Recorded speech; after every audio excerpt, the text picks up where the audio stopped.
Hello students, पिछली class में हम लोगों ने देखा था कि प्रकाश का परावर्तन क्या होता है। प्रकाश के परावर्तन के प्रकार देखे थे और प्रकाश के परावर्तन के नियम देखे थे। समतल दर्पण से प्रकाश का परावर्तन कैसे होता है इसके बारे में हम लोगों ने डिटेल बात की थी।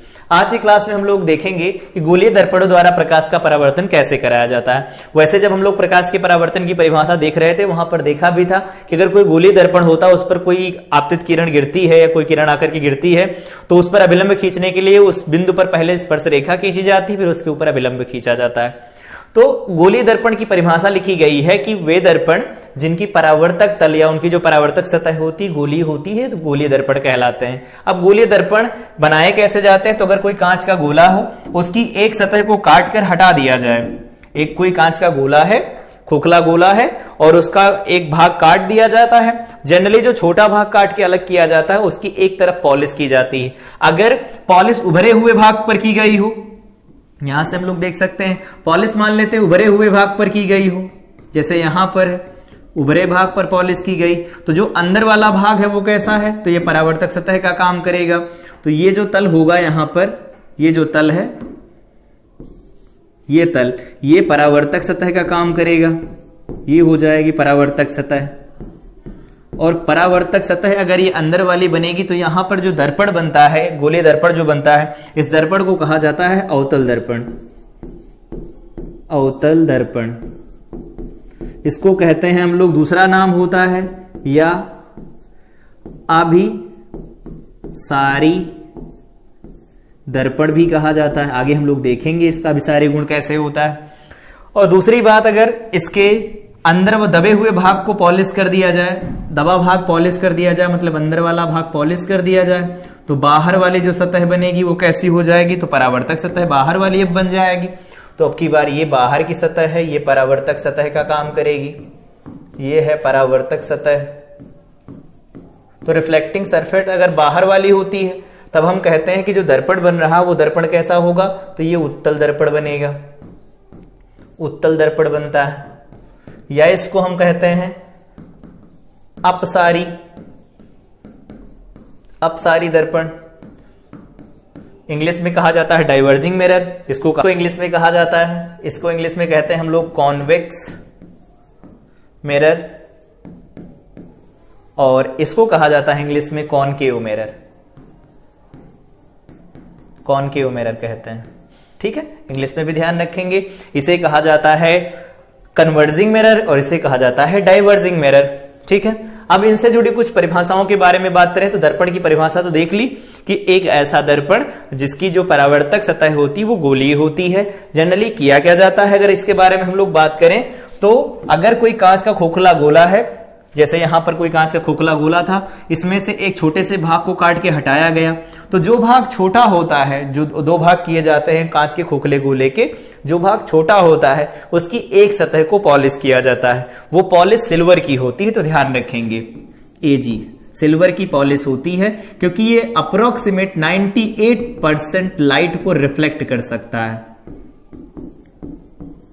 इस बात का ध्यान रखेंगे, मतलब ज्यादा से ज्यादा पार्ट जो होता है वो इसकी सरफेस से रिफ्लेक्ट हो जाता है। इसीलिए कहते हैं कि जो मिरर बनाए जाते हैं जिनकी पॉलिशिंग की जाती है, सिल्वर पॉलिशिंग होती है, वो बेस्ट रिफ्लेक्टर होते हैं, एक अच्छे परावर्तक सतह का काम करते हैं, अच्छे परावर्तक होते हैं।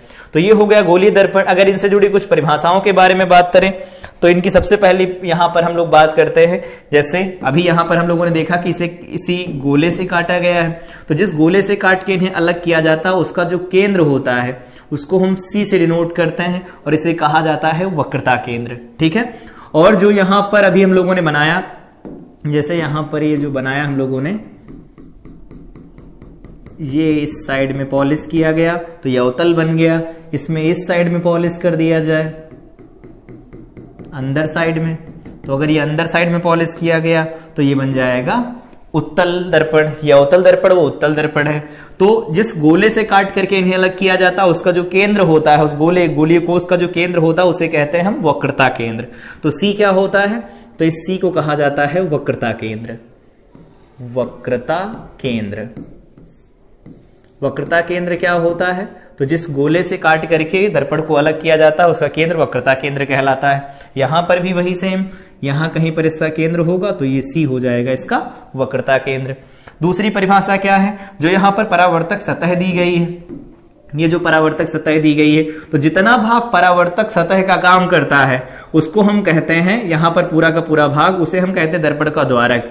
तो यहां पर लिखना चाहें तो लिख सकते हैं हम लोग कि परावर्तक, या फिर ऐसे लिख देते हैं परावर्तन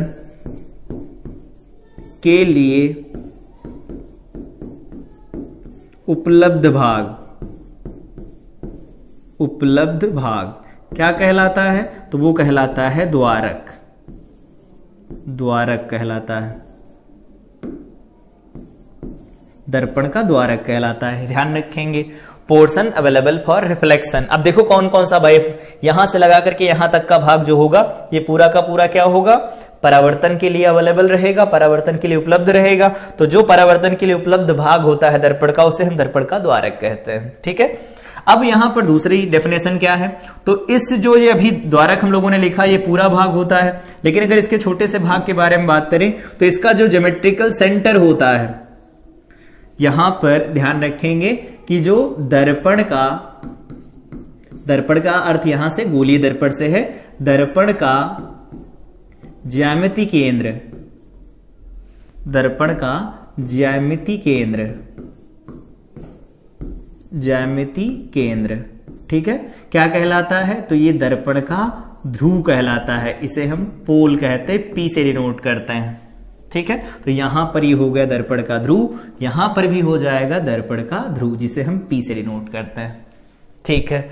अगला है डेफिनेशन कि इसका जो मुख्य अक्ष होता है कैसे परिभाषित करते हैं, तो एक रेखा जो सी और पी से होकर के गुजरती है, यहां पर अगर हम लोग बनाएं तो सी और पी को मिलाने वाली रेखा, तो सी से जाएगी, पी को मिलाएंगे और यहां भी सी से पी को मिला देंगे, तो ये क्या हो गई, ये रेखा हो गई, ये सरल रेखा कहलाती है मुख्य अक्ष। ये सरल रेखा क्या कहलाती है, मुख्य अक्ष कहलाती है। इंग्लिश में कहते हैं प्रिंसिपल एक्सिस, प्रिंसिपल एक्सिस कहा जाता है। ठीक है। इसे कहते हैं centre of curvature, centre of curvature कहा जाता है, सेंटर ऑफ कर्वेचर हो गया। इसे पोल कहते हैं। ठीक है। और इसे कहा जाता है aperture of mirror, aperture of mirror कहा जाता है। ठीक है। यहां पर भी हो गया, यहां पर भी हो गया। अगली डेफिनेशन क्या आती है, अगली डेफिनेशन आती है पी से लगा करके सी तक की दूरी। तो यहां से लगा करके यहां तक की जो दूरी होती है इसे हम आर से डिनोट करते हैं। इसे कहा जाता है वक्रता त्रिज्या, वक्रता त्रिज्या कहा जाता है, इसे वक्रता त्रिज्या कहते हैं। इंग्लिश में कहते हैं रेडियस ऑफ कर्वेचर,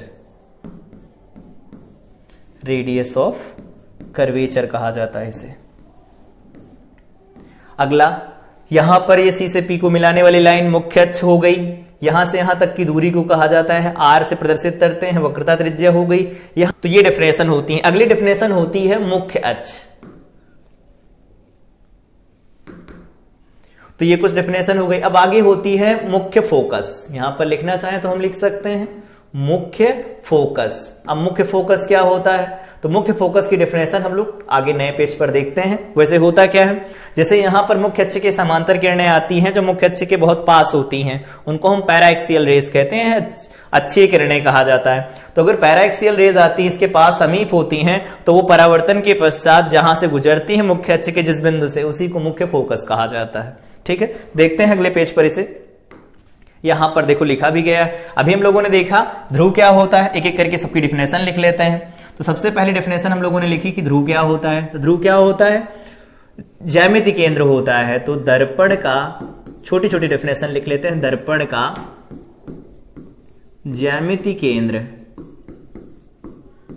ज्यामिति केंद्र क्या होता है, ध्रुव होता है। ये ध्रुव हो गया। और ध्रुव को हम किससे प्रदर्शित करते हैं, तो पी से प्रदर्शित करते हैं। वक्रता केंद्र क्या होता है, ये होता है उस गोलीय कोष का भाग या कोष का केंद्र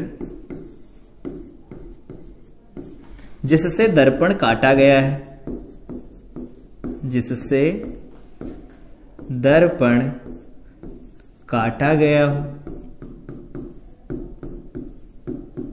ठीक है, इसे हम P से प्रदर्शित करते हैं तो इसे C से प्रदर्शित करते हैं। अभी देखा वक्रता त्रिज्या क्या होती है, तो ध्रुव और वक्रता केंद्र, तो यहां लिख सकते हैं ध्रुव तथा वक्रता केंद्र के मध्य दूरी क्या कहलाती है, तो वो कहलाती है वक्रता त्रिज्या, और इसे हम लोग कैपिटल R से डिनोट करते हैं। मुख्य अक्ष क्या होता है, तो अभी हम लोगों ने देखा ध्रुव मतलब कैपिटल P तथा वक्रता केंद्र C को मिलाने वाली सरल रेखा,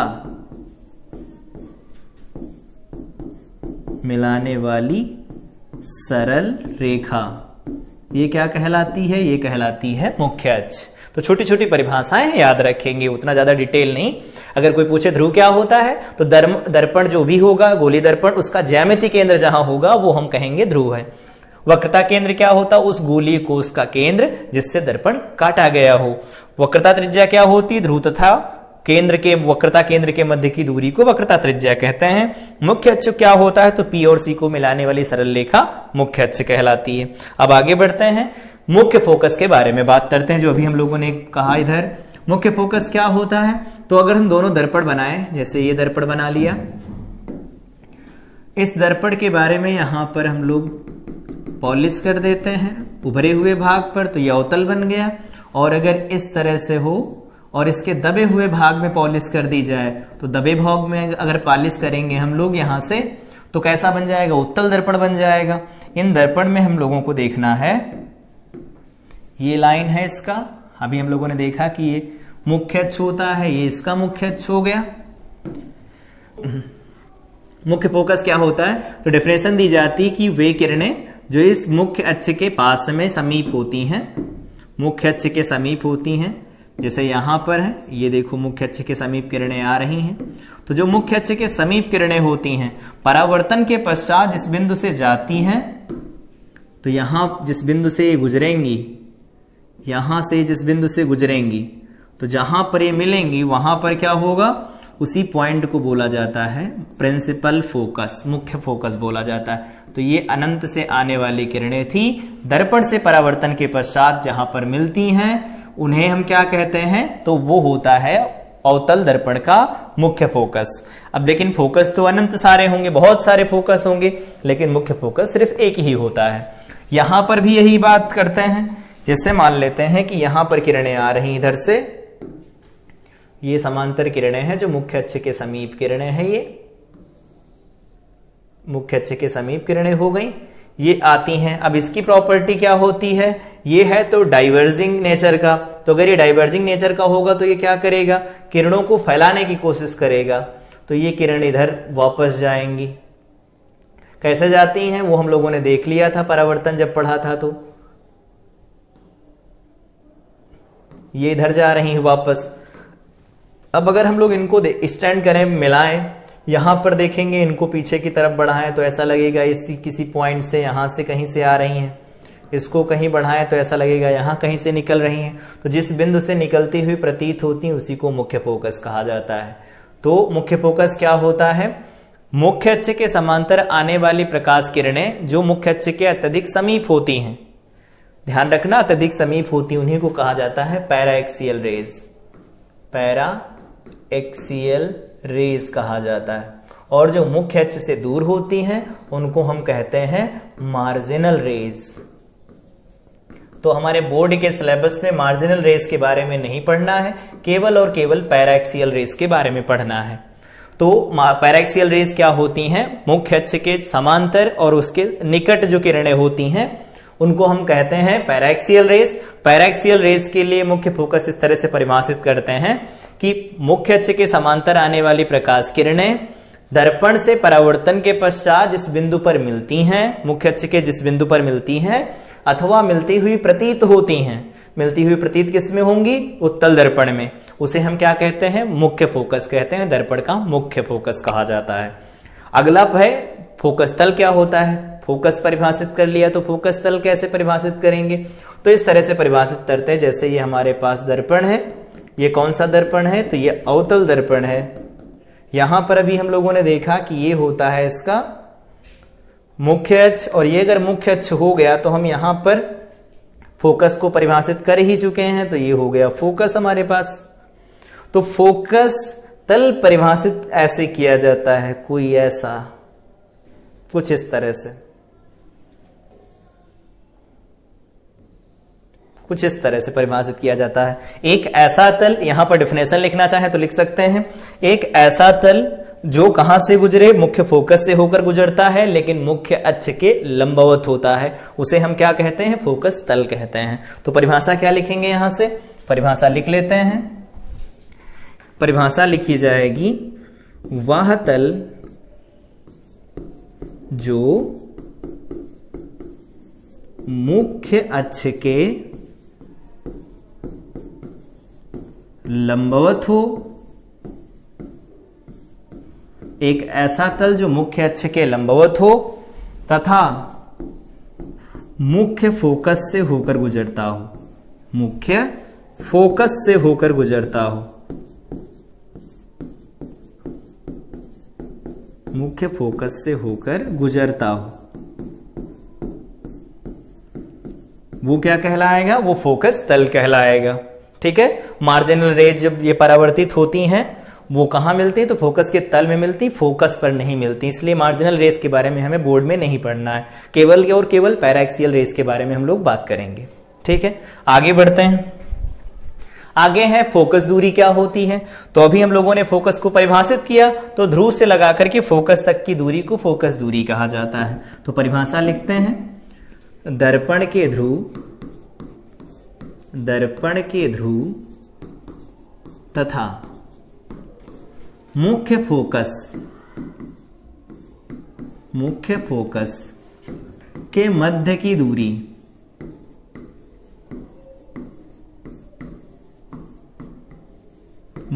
दूरी क्या कहलाती है? तो फोकस दूरी कहलाती है। फोकस दूरी को स्मॉल f से प्रदर्शित किया जाता है। इसे मीटर में भी हम लोग लिखते हैं, सेंटीमीटर में भी कभी कभी यूज किया जाता है। ऐसा ही मात्रक तो मीटर ही होगा। दर्पण का द्वारक क्या होता है? तो अभी हम लोगों ने बताया कि पोर्शन अवेलेबल फॉर रिफ्लेक्शन, परावर्तन के लिए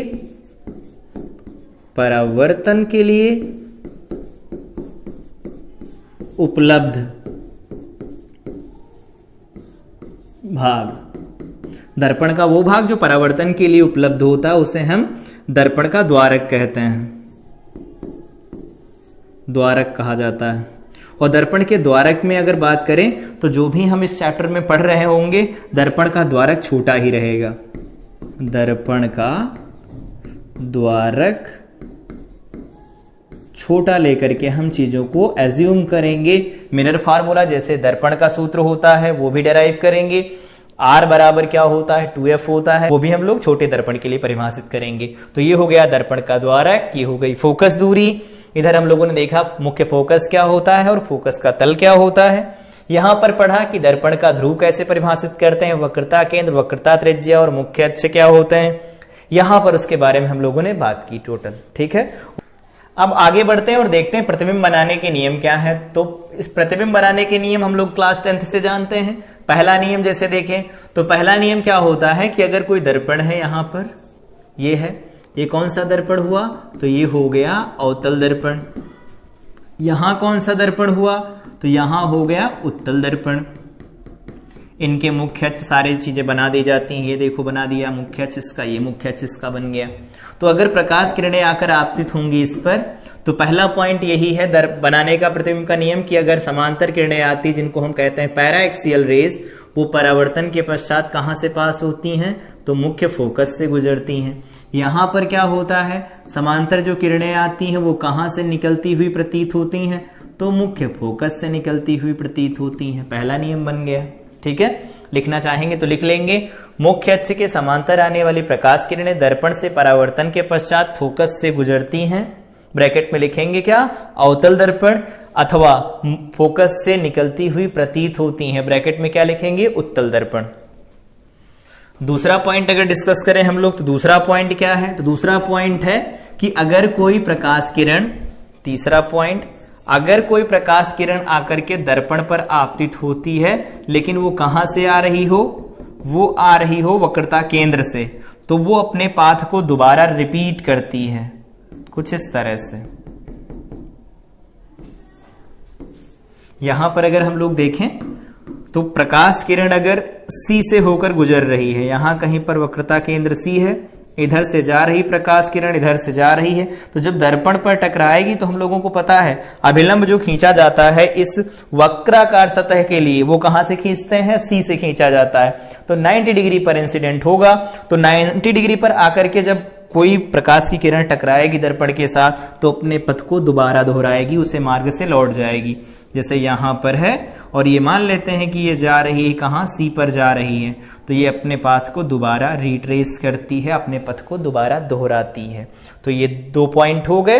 तीसरा पॉइंट अगर हम लोग देखें, तीसरा पॉइंट क्या है, तो तीसरा पॉइंट है कि अगर कोई प्रकाश किरण दर्पण के मुख्य फोकस से गुजरते हुए दर्पण पर आपतित होती है, ये हो गया अवतल दर्पण, और यहां पर हम लोगों ने बनाया है उत्तल दर्पण, और कोई प्रकाश किरण चलती है और जाकर के आपतित कहां होती है, तो आपतित हो रही है दर्पण पर मुख्य फोकस से होकर के, इस बार ये F है, ये इधर से आई यहां पर आपतित होती है। तो ये पॉइंट क्या बताता है, ये पॉइंट बताता है कि दर्पण से परावर्तन के पश्चात मुख्य अक्ष के समांतर हो जाती प्रकाश किरण। तो यहां पर पहले पॉइंट में हम लोगों ने देखा भी कि अगर प्रकाश किरणें समांतर आती हैं तो मुख्य अक्ष से होकर जाती हैं अथवा वहां से निकलती हुई प्रतीत होती हैं। C पर अगर आकर के आपतित होती प्रकाश किरण तो पुनः अपने रास्ते पर वापस चली जाती है, पथ को दोहराती है। लेकिन अगर कोई प्रकाश किरण सीधे मुख्य फोकस से होकर दर्पण पर आकर के गिरती है तो उसके साथ क्या होता है, वो दर्पण से परावर्तन के पश्चात मुख्य अक्ष के समांतर हो जाती है। ठीक यहां पर भी वैसे ही होता है। यहां पर अगर कोई प्रकाश किरण है, मान लेते हैं ये कुछ यहां पर गिर रही है मुख्य फोकस पर आकर, तो दर्पण से परावर्तन के पश्चात ये मुख्य अक्ष के समांतर हो जाती है।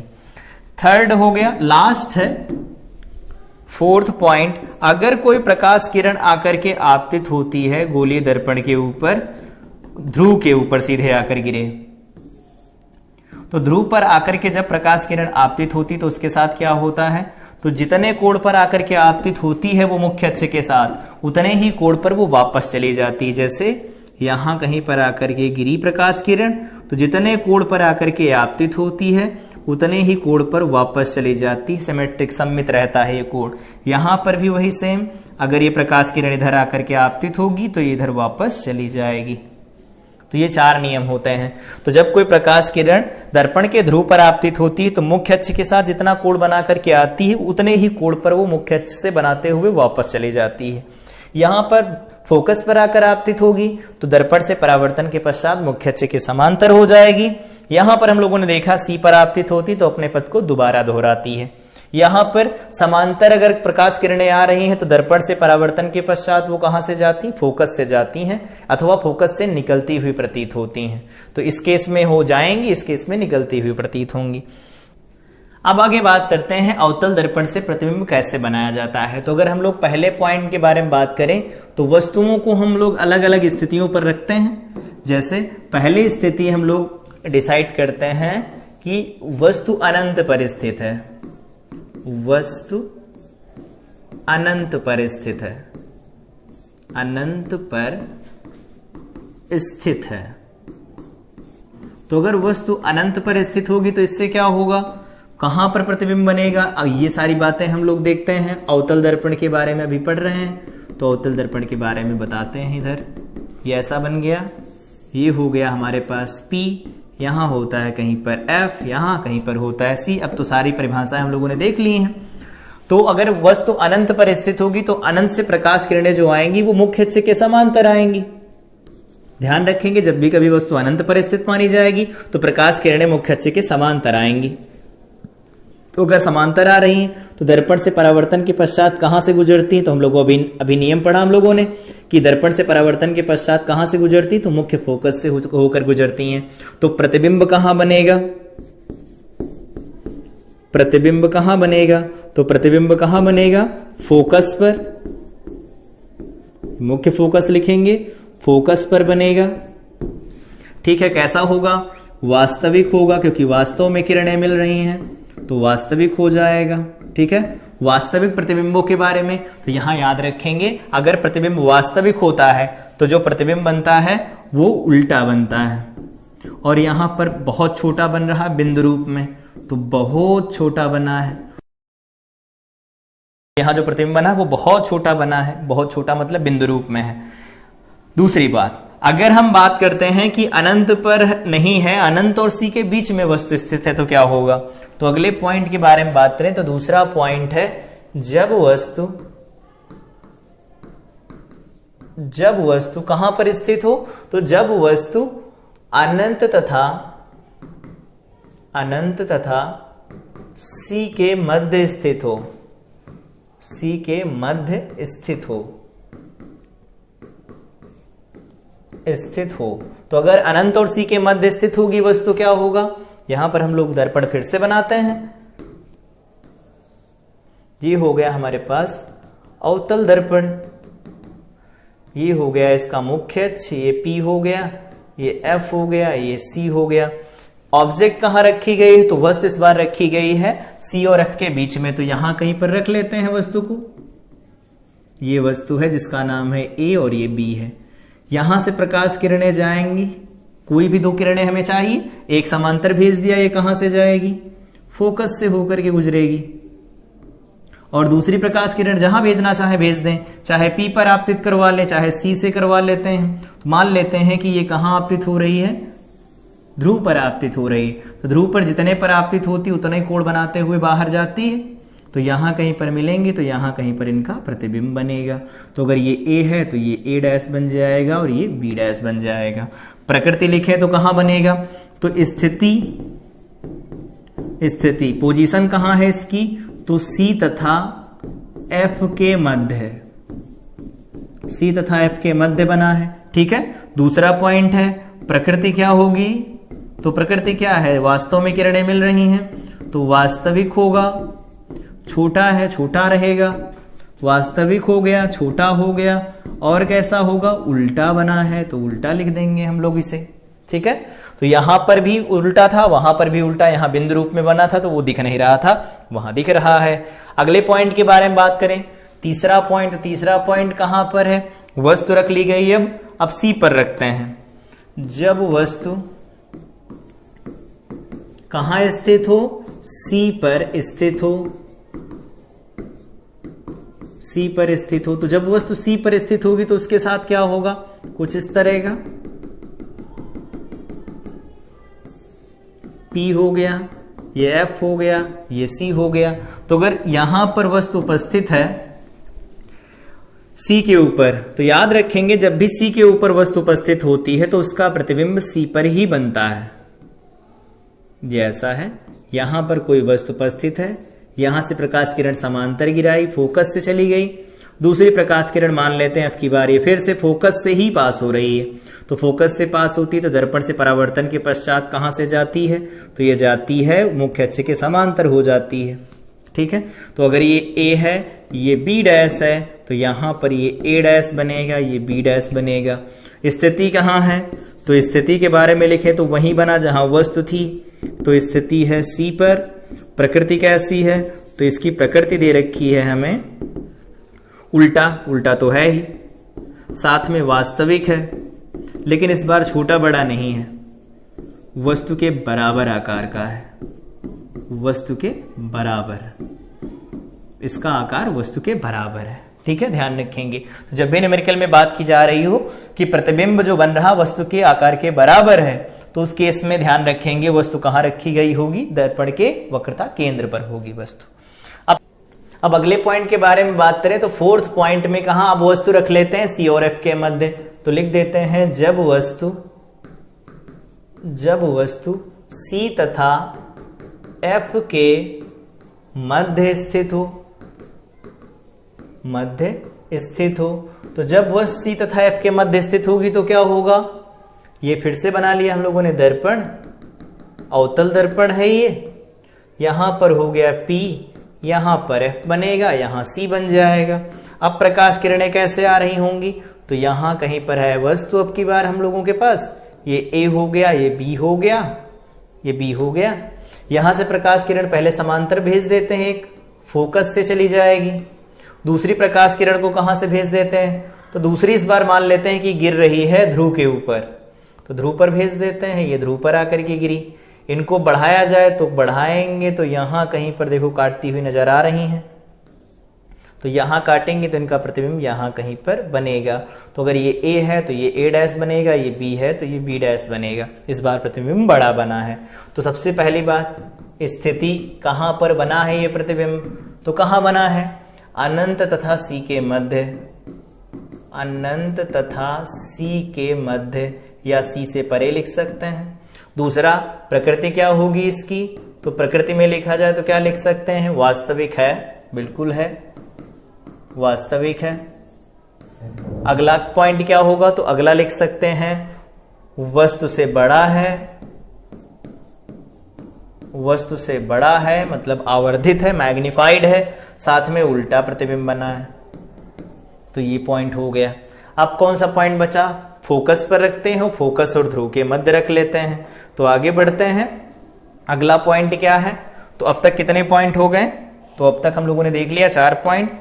पॉइंट नंबर 5 क्या है, तो पॉइंट नंबर 5 है हमारे पास, जब वस्तु, 5th पॉइंट, जब वस्तु फोकस पर स्थित हो, F पर स्थित हो, तो फोकस पर स्थित होगी वस्तु, क्या होगा, ये हो गया दर्पण, यहां हो गया C, यहां हो गया F, यहां हो गया P। अब वस्तु कहां रखनी इस बार, तो यहां पर रखनी है वस्तु F के ऊपर। प्रकाश किरण समांतर गई, फोकस से निकल गई। दूसरी प्रकाश किरण मान लेते हैं ध्रुव पर आकर के गिरी है, ये इधर समांतर हो गई इसके। अब इनको बढ़ाया जाए आगे तो ये इन्फिनिटी पर जाकर के कहीं मिल रही होंगी, ऐसा मान सकते हैं, क्योंकि समांतर किरणें हो गई। तो यहां पर अगर हम लोग लिखें तो स्थिति कहां पर है, कहां बनेगा, तो स्थिति है अनंत पर बनेगा। ठीक है, अनंत पर किरणें मिलेंगी तो अनंत पर बनेगा। प्रकृति के बारे में बात करें तो प्रकृति में क्या होगा, वास्तविक होगा, क्योंकि अनंत पर किरणें मिलेंगी, ऐसा लगेगा हमें अनंत पर की तरफ जा रही, कहीं ना कहीं मिलेंगी। तो वास्तविक होगा, बहुत बड़ा होगा। जैसे अनंत पर थी वस्तु तो बहुत छोटा बना था, वैसे बहुत बड़ा बनेगा और उल्टा बनेगा, इस बात का ध्यान रखेंगे। लास्ट पॉइंट बचा है ध्रुव और मुख्य फोकस के मध्य वस्तु रख ली जाए, तो 6 नंबर होगा, जब वस्तु ध्रुव तथा फोकस के मध्य हो, फोकस के मध्य हो। तो ध्रुव तथा फोकस के मध्य अगर वस्तु उपस्थित होगी कुछ ऐसा, ये दर्पण हो गया हमारा अवतल दर्पण, ये हो गया मुख्य P, F और ये C बन गया। अब वस्तु कहां उपस्थित है, तो वस्तु यहां कहीं पर रखी गई है, यहां पर। तो यहां से प्रकाश किरणें जाएंगी, यहां से निकलेंगी, ये जा रही हैं, ये हो गई मुख्य फोकस से निकल गई। दूसरी प्रकाश किरण क्या है, मान लेते हैं यहां पर जाती है, टकराती है, वापस आती है, और ये कहां से चली जाएगी, तो ये फोकस से होकर निकल जाती, वो वक्रता केंद्र से होकर निकल जाती है। तो इधर बाईं तरफ तो फैल रही हैं, इनको इधर बढ़ाया जाए तो यहां कहीं पर मिलती हुई हमें प्रतीत होंगी। तो इधर अगर हम इनको बढ़ाएं आगे की तरफ तो यहां कहीं पर इसका आभासी प्रतिबिंब मिलेगा। तो अगर ये वस्तु A है, B है, तो यहां पर B डैश A डैश मिलेगा। ये हो गया इसका प्रतिबिंब। अगर बात करें इसकी स्थिति कहां है कि कहां पर बनेगा स्थिति, तो इसकी स्थिति में लिख सकते हैं दर्पण के दाईं ओर, ठीक है, दर्पण के दाईं ओर बनेगा। साथ में इसकी प्रकृति क्या होगी, तो देख सकते हैं इसकी प्रकृति कैसी है, ये सीधा बना हुआ है और सीधा प्रतिबिंब है, आभासी भी है, वास्तव में किरणें नहीं मिली हैं, आभासी है और मैग्नीफाइड है, वस्तु से बड़ा है, वस्तु से बड़ा है, ठीक है, मैग्नीफाइड है। तो ये हो गए अवतल दर्पण के जितने भी केस थे कि कहां कहां वस्तु उपस्थित होती है, उनके प्रतिबिंब कहां कहां बनाए जा सकते हैं। तो ये हो गया F और P के मध्य, वहां F पर उपस्थित है। उसके बाद हम लोगों ने देखा कि C और F के मध्य, वहां C पर थी, वस्तु यहां अनंत पर थी और यहां अनंत और C के मध्य थी। अब आगे बात करें उत्तल दर्पण से प्रतिबिंब कैसे बनाया जाता है, तो हम लोगों को पता है यहां पर सिर्फ दो ही केस बनते हैं। अगर हम लोग बात करें पहला केस क्या है, तो पहला केस है जब वस्तु अनंत पर स्थित हो, जब वस्तु अनंत पर स्थित हो, अनंत पर स्थित हो। तो वस्तु अगर अनंत पर स्थित होगी तो उसके साथ क्या होगा, तो अब की बार हम लोगों को बनाना है कैसा दर्पण, उत्तल दर्पण बनाना है। तो पॉलिश किधर होगी, दबे हुए भाग में होगी, उभरे हुए भाग को हम परावर्तक सतह की तरह काम में लेंगे इस बार, ऐसा है। तो अनंत पर अगर प्रकाश किरणें होंगी, यहां पर दर्पण का ध्रुव होगा, यहां फोकस होगा और यहां C होगा। तो प्रकाश किरणें समांतर आ रही होंगी, ठीक है, क्योंकि हम लोग पैराक्सियल रेज के बारे में बात कर रहे हैं। तो ये क्या करती, फोकस से निकलती हुई प्रतीत होती हैं, ऐसा। यही तो प्रॉपर्टी अभी हम लोगों ने देखा था प्रतिबिंब बनाने के नियम में, ऐसा था। तो फोकस से निकलती हुई प्रतीत होंगी, तो कहां पर बनेगा प्रतिबिंब, तो सबसे पहली बात इसकी स्थिति के बारे में, स्थिति। तो स्थिति तो बनेगी फोकस पर, मुख्य फोकस पर हो गया, ठीक है। प्रकृति क्या होगी, तो वास्तव में किरणें तो उस पार गई नहीं है, तो ये आभासी बनेंगी। और अभी देखा आभासी प्रतिबिंब कैसा होता है, सीधा होता है और कैसा बनेगा, बहुत छोटा बनेगा। बहुत छोटा का मतलब क्या होगा, बिंदु रूप में बनेगा, ठीक है। दूसरा केस क्या है इसका, तो दूसरा केस ये है कि इसके अलावा कहीं पर भी दर्पण के बाईं ओर उपस्थित हो, जब वस्तु अनंत तथा P के मध्य हो। तो P के मध्य वस्तु उपस्थित होगी तो इसके साथ क्या होगा, ये हो गया हमारे पास दर्पण, यहां पर हो गया F, ये हो गया C, ये हो गया P, ये ऐसा। कहीं पर भी वस्तु रख सकते हैं अनंत के अलावा। ये वस्तु हो गई, मान लेते हैं A है और ये B है। पहला नियम, मुख्य अक्ष के समांतर आने वाली प्रकाश किरणें कहां से जाती हुई प्रतीत होती हैं, तो मुख्य फोकस से जाती हुई प्रतीत होती हैं। दूसरी मान लेते हैं, चलो ध्रुव पर गिर रहे इस बार, कोई भी दो लगाने हैं तो ये यहां से चली जाएगी। अब बाईं तरफ देखें तो परावर्तक, जो परावर्तित किरण है वो नहीं मिल रही, ये परावर्तित किरण, ये परावर्तित किरण कहीं नहीं मिली। अब अगर बात करें इनको पीछे बढ़ाने की, तो पीछे बढ़ाएंगे तो यहां कहीं पर मिलेंगी और इसका ये प्रतिबिंब बनेगा B डैश A डैश। तो याद रखेंगे सबसे पहला पॉइंट, इसकी स्थिति कहां है, तो इसकी स्थिति है P तथा F के मध्य, दर्पण के ध्रुव तथा मुख्य फोकस के मध्य बनेगा। प्रकृति क्या होगी, तो प्रकृति हम लोग देख रहे हैं वास्तव में किरणें मिल नहीं पा रही, तो कैसा प्रतिबिंब होगा, आभासी होगा, छोटा होगा वस्तु से और सीधा बनेगा। तो ये हो गए दर्पण से प्रतिबिंब बनाने के नियम। और वस्तु कहां पर स्थित है, तो किस दर्पण से कैसा प्रतिबिंब बनता है, उसकी प्रकृति क्या है, उसकी स्थिति क्या है। आगे अगर हम लोग बात करें कि शॉर्टकट तरीका क्या है इन सारे चीजों को याद रखने का, कि हम लोग पूरे 6 के 6 जो भी देखे अवतल दर्पण में वो याद न रखना चाहें, एक शॉर्ट ट्रिक से भी याद रख सकते हैं कि वस्तु कहां पर होगी तो प्रतिबिंब कहां बनेगा और कैसा बनेगा। तो उसके लिए शॉर्टकट तरीका देखते हैं हम लोग। ये ऐसा है, ये बन गया हमारे पास दर्पण,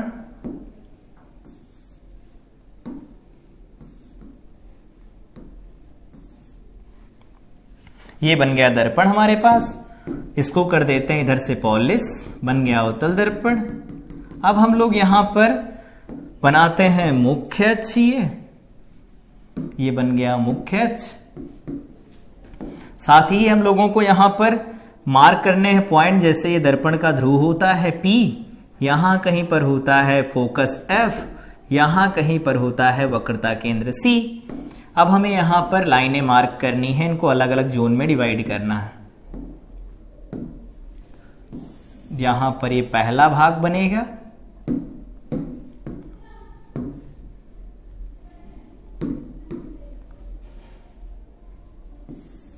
ये अगला भाग बनेगा, ये इधर अगले भाग बनेंगे। और अब हम इनके भागों को नाम दे देते हैं, कौन कौन से नाम हैं इनके। जैसे सबसे पहले बात करते हैं तो ये पहला भाग है, ये दूसरा भाग है, और ये तीसरा भाग है, और ये है चौथा भाग। ठीक है, ध्यान रखना आप। तो इन भागों को हम लोगों ने परिभाषित कर दिया। ये भाग कहां से, C से अनंत तक है, ये भाग C से F तक है, ये F से P तक है, और ये P से फिर से अनंत तक है। सबसे पहले पॉइंट में बात करें कि वस्तु अगर पहले भाग में उपस्थित है, मतलब अनंत और C के मध्य स्थित है, तो उसका प्रतिबिंब यहां बनेगा। तो इस भाग का प्रतिबिंब यहां बनेगा। अब ये भाग बड़ा है, देखो पहला भाग यहां से शुरू होकर अनंत तक है, तो बड़े भाग का छोटे में बनेगा, तो तुरंत लिख देना प्रतिबिंब छोटा होगा। ठीक है, बिना रे डायग्राम बनाए भी लिख सकते हैं, छोटा होगा। और वास्तव में किरणें इस जोन में मिल सकती हैं, वास्तविक बन जाएगा। फिर क्या लिखेंगे, तो वास्तविक होगा, छोटा हो गया, अब छोटे भाग में बनेगा, छोटा तो होगा। वास्तविक प्रतिबिंब होता कैसा है, तो उल्टा होता है, ये भी ध्यान रखेंगे।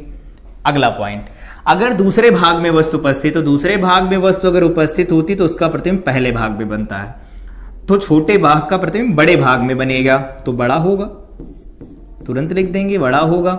वास्तव में किरणें मिलेंगी तो वास्तविक बनेगा, और वास्तविक प्रतिबिंब बनेगा तो कैसा होगा, उल्टा बनेगा। देखो कुछ भी याद रखने की जरूरत नहीं, वो 6 के 6 रे डायग्राम हमें बनाने की जरूरत भी नहीं है। तीसरे की बात करें तो तीसरे का जो प्रतिबिंब बनता है वो चौथे में बनता है। तो तीसरे का अगर चौथे में बनेगा तो हम लोग क्या कर सकते हैं, तीसरा वाला भाग है, चौथे वाले भाग में प्रतिबिंब बनाएगा, तो छोटे भाग का प्रतिबिंब बड़े भाग में बनेगा ना। देखो ये छोटा है, ये P से अनंत तक का बड़ा भाग है, तो प्रतिबिंब में सबसे पहले लिख देंगे बड़ा। क्या वास्तव में किरणें चौथे भाग तक जा सकती नहीं, पॉलिश की गई है, तो यहां पर ये आभासी बनेगा प्रतिबिंब। और हम लोगों को पता है आभासी प्रतिबिंब कैसे होते हैं, सीधे होते हैं, तो सीधा बनेगा।